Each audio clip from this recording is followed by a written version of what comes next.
Okay, guys, so yay! Finally, we're going to talk about using essential oils on yourself when you're pregnant, or your baby, or your children.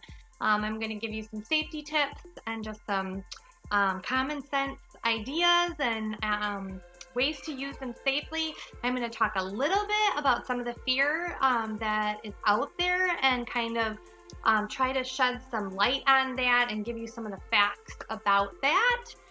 And I'm going to give you that book reference I was talking about. And so let's just get started, okay, guys? Here we go.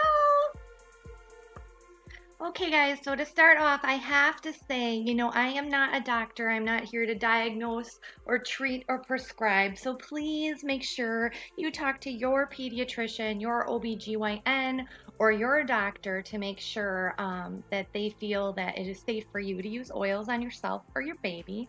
I also want to say I am only recommending any of this. Any of the information I give is for Young Living essential oils only. We know that they are the world leaders in the industry. They have integrity. Their oils are pure. They have no pesticides or chemicals or fillers or anything that could be dangerous. There are different grades of oils. And if you're not familiar with Young Living or what sets them apart from other companies, I will put a link for an Essential Oil 101 class for you to really understand the difference between Young Living and other oils. So once again, all of my recommendations are only for Young Living, and please consult your doctor. The very first thing that I recommend is that you get yourself a good reference book. It is really a way to empower yourself. You don't have to know everything, you just have to have resources from people that do, right? So the book Gentle Babies from Deborah Raybrand is a great book for pregnancy, nursing, babies, children. It has recipes for both mom and baby. I highly recommend it.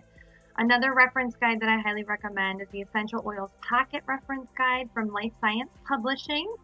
This little tool is amazing, and you really have to have it if you're going to be an essential oiler.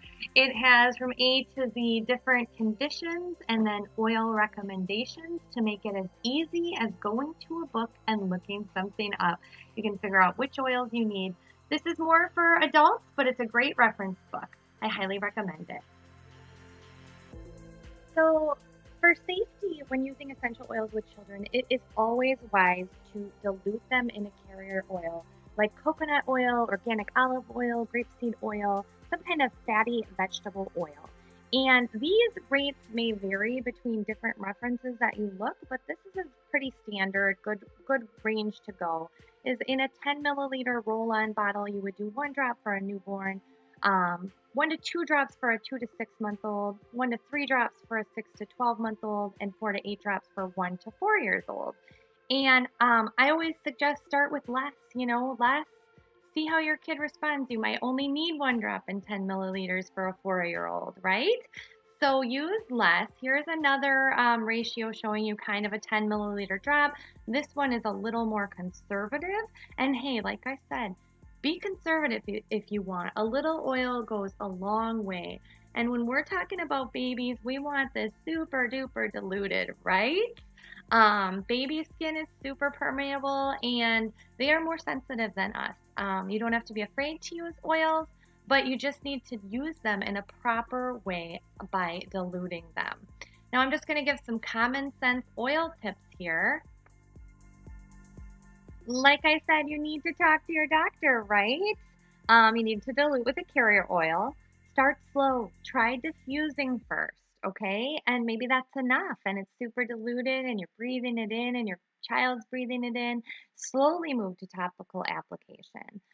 When in doubt, always apply to the bottom of the feet. That skin is nice, tough skin with large pores, so it's still going to get the essential oils into the body and the bloodstream. But with children, the feet is the perfect place. Perfect place.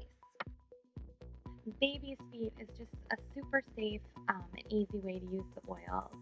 Now, the next tip would just be to listen to your body. If your body is responding well to an oil, well then use it, and you can try a little more. If you seem to not like a certain oil, then discontinue use. You want to avoid internal use of essential oils in babies or very young children. Some mothers do feel comfortable using thieves or things in juice for younger children, and I have several mama friends that do. So this is a personal preference of mine, and you can really research this out and decide for yourself, but I would recommend avoiding it in internal use in children 2 or under. Avoid use on premature babies. You know, they're just not fully developed. We don't need to be using oils on them, right? Never pour oils in a nose or an ear, an eyes, a mouth, or in private sensitive areas. Never. And, you know, not from a bottle ever. We need to be using these oils diluted safely. I feel like this is common sense that you're not going to pour a bottle of oil down your kid's nose. All right. Listen to your children. If they don't like an oil, don't use it. You know, if they feel like it's hot or it's not comfortable, you can put some carrier oil on it to kind of cool it down, and then just maybe don't use that one again. And if you're not comfortable using oils topically on your young children or your baby, then use the oils on the baby items, like put a drop of lavender on the baby blanket or even on your shirt or yourself so they can still get that benefit. And when in doubt, always just choose lavender, gentle baby, or frankincense. Those are super safe for babies. So you can feel comfortable, or for pregnant mommies, comfortable with those. And it's amazing how much each oil can do. So you might not think, oh, this oil is going to help with this situation, but just try it and you'd be very surprised.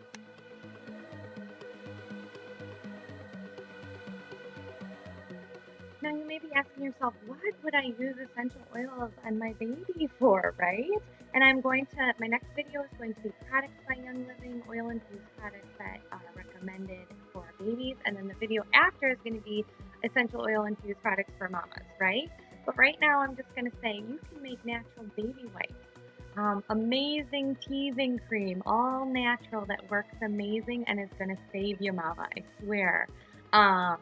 You can use soothing chest rub for like a natural Vicks when your young children or older children are experiencing and are needing respiratory support. How about sleepy time cream?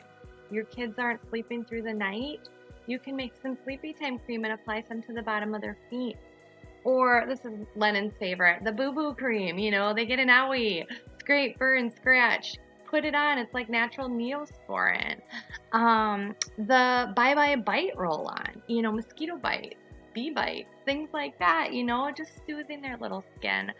There's so many things that you will use essential oils on for your children. And you'll be doing it naturally instead of using toxic-filled, chemical-made products. Okay, just to finish up this video, I have to debunk some of the crazy fear hype that's out there about using essential oils in children or pregnancy and things like that. Okay, so in 2014, the reported exposures that were called into the Poison Control Association of America, I believe it's called, was 2,557,756. That's exposures to any substances, and an exposure doesn't necessarily mean that any harm was caused. It just means that somebody called in to say, hey, my kid or I, you know, drank this or did this or whatever, and so they called in. So that's 2,557,756 exposures. Only 13,063, or 0.5% of those, were related to some kind of essential oil. Now, that does not mean they were Young Living. That, you know, that's like any brand or anything that, you know, was related to essential oils. Okay, so that's a really small number when you're thinking of all of the reported exposures. Then 8,800 of those had to do with children. Now hold on, don't get freaked out. I'm going to explain this, okay? And just remember, an exposure does not mean harm. It just means that somebody called in to say that they were concerned about something, right? So it's all about perspective, okay? And how you're looking at these things. A lot of times people will spin those numbers and make it like this fear-mongering thing with oils, right? So it's about perspective. So let me explain. There were only 203 serious incidents. That's where there was some harm involving essential oils. Now that's less than those reported for vitamins, for cough and cold, for minerals, electrolytes, and a whole slew of medications, and even weapons of mass destruction. People called in and there was more serious incidents with weapons of mass destruction than those involving essential oils, okay? So that just says something. And after further investigating those few serious incidents, a lot of them were found that people were using oils in ways that most people just don't use them. They weren't using common sense. One example was a parent was putting, 1 milliliter of peppermint oil directly up a baby's nose. Yikes. Have you ever accidentally gotten oil up your nose? Not something that's pleasant and not something that you would ever do to your baby. Another one was that they had a child drink more than a 15 milliliter bottle of an essential oil. Like, what? Not diluted? Give your child a 15 milliliter bottle of essential oil and have them drink it? These are not ways that most people use them, not the recommended way to use them, okay? A lot of these incidents were caused by, unfortunately, uneducated adults using oils and in a really incorrect way. And there's tons of oils on the market, if you don't know about Young Living, that have chemicals and fillers and alcohols and all kinds of things in them that could also be contributing to these few incidents, okay?